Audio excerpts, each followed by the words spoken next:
Well, among the many, many, many interesting things I learned about this weekend, and I think the key to things being interesting is whether or not it's a good story. I love a good story, and I think people love hearing good storytelling. There's no such thing as a great book that isn't a good story.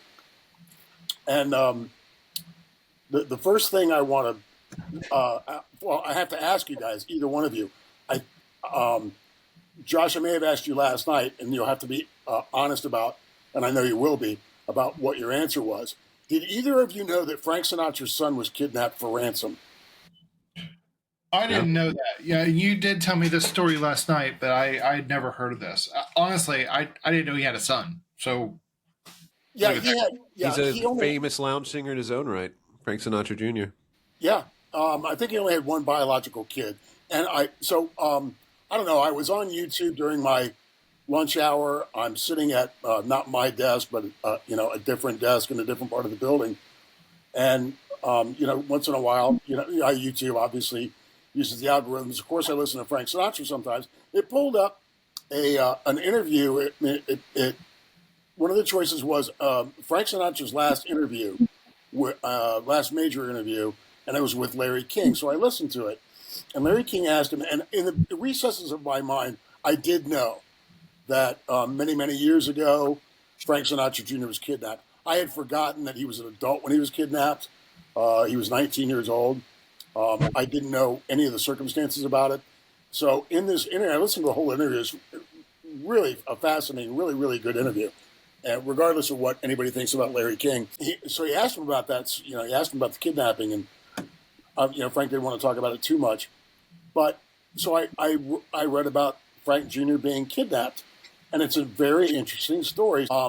Three guys stalked Frank Jr. on his first concert tour.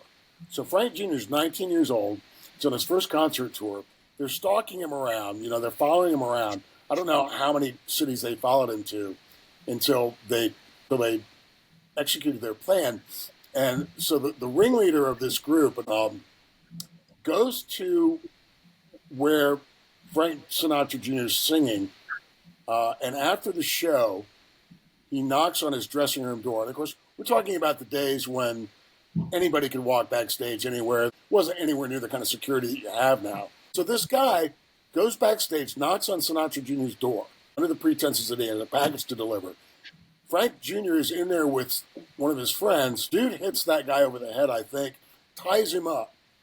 They take Frank Jr. At gunpoint, and they put him in a car. I don't remember if it was the trunk or the back seat, covered him up.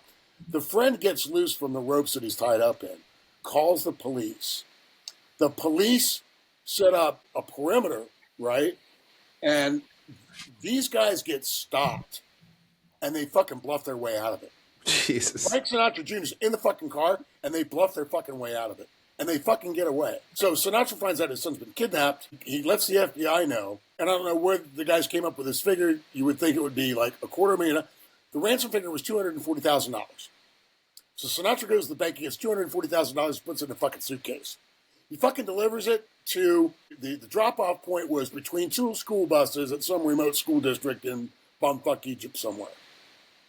The kidnappers pick up the money. The FBI closes in. One of the guys turned. Frank Sinatra Jr. is rescued. You have to know because Larry King mentions in this interview, he's like, so you've had like all of your life you have this like cloud hanging over you about you hanging out with mobsters and blah blah blah. And Frank kind of blows it off. But yeah, Sinatra, known for hanging out with mob guys, with guys from the outfit, and you absolutely fucking know. So this motherfucker, this guy who's the ringleader. Now, bear in mind, everybody, kidnapping since the Lindbergh baby has been a federal crime, punishable by like the death penalty, like life in prison. They made bank robbery a federal crime during the Dillinger, Bonnie and Clyde days. They made kidnapping a federal crime over the Lindbergh baby. So this motherfucker gets sentenced to life plus 75 years.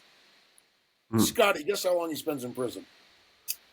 Was this man who was the ringleader of the kidnappers Italian? No. Okay, I'm going to say 20 years. 4. Jesus. He gets How? out under the pretenses that he was mentally ill during the kidnapping.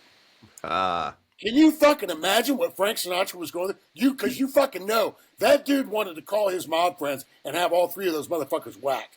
And you have to know, you have to believe that it took every ounce of self-discipline that it was to not make the phone call and go, whack these motherfuckers and kidnap my boy.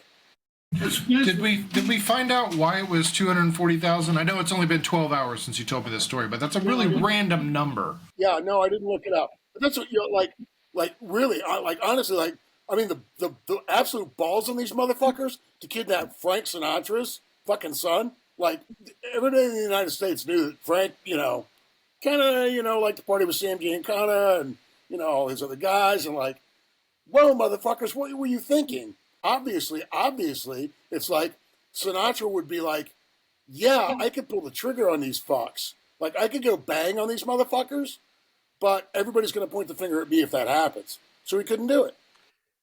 Well, it does, lend some credibility to their insanity defense because it's fucking insane to kidnap Frank Sinatra's son. That's a crazy story, man. That is crazy.